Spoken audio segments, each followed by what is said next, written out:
It has just been announced that Esteban Ocon will not be racing in Abu Dhabi, marking Qatar as his last ever race for Alpine and his last race of the 2024 season. Right, well, this is a bit out of nowhere. I just came from watching the Qatar Grand Prix, the absolute anarchy that race was, to then attempting to begin my assignment for university. But then I saw this message pop up on my Discord, and I knew it was probably time we dropped a video on some news fresh out of the oven. The last couple of races, it's been quite evident that the Alpine has managed to claw back some raw pace. Their double podium in Brazil was evident of that. However, since then, Esteban hasn't really been able to replicate much of that success compared to his teammate Pierre Gasly. Flashing forward to Qatar, a heavy points opportunity for Alpine, who sit 7th in the standings, 1 point behind Haas and 3 points ahead of RB. It's clear that the boys in pink need to capitalise on this weekend. Gasly has an outstanding weekend, finishing 9th in the sprint and 5th in the main race. Esteban, on the other hand, finished 14th in the sprint, qualified in plumb last for the main race, and then ended up tangling in this. Yeah, I'm not so sure that's what the French overlords wanted to see with only 2 races to go. Now granted, this crash wasn't entirely Esteban's fault. It was kicked off by Hulkenberg dropping in too deep into the corner, losing the rear as a result, squeezing Ocon into Colapinto, sending the 3 of them off the track and en route to the next race in Abu Dhabi.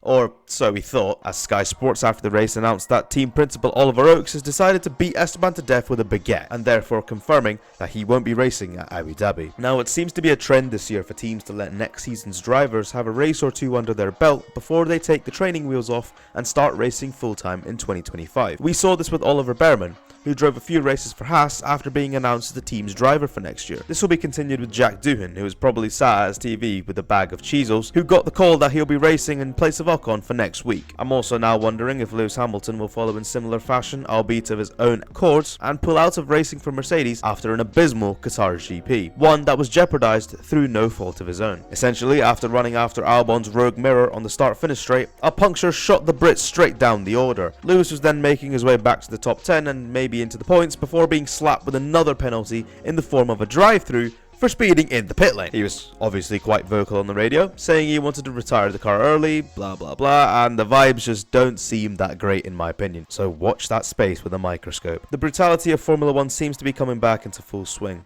Gone are the days where outgoing drivers were given until the end of the season to bow out of the sport. We saw it with De Vries, we saw it with Logan Sargent, we saw it with Daniel Ricciardo, and we're now seeing it with Esteban Ocon. Even if the Frenchman is confirmed on the grid for 2025 with Haas, it's still a very rogue decision that will upset a bunch of people. So what do you think of the news? Should Esteban have been given his last race with Alpine? Do you think we're going to get any other quick driver swaps for Abu Dhabi? Let us know in the comments below. Thanks for watching.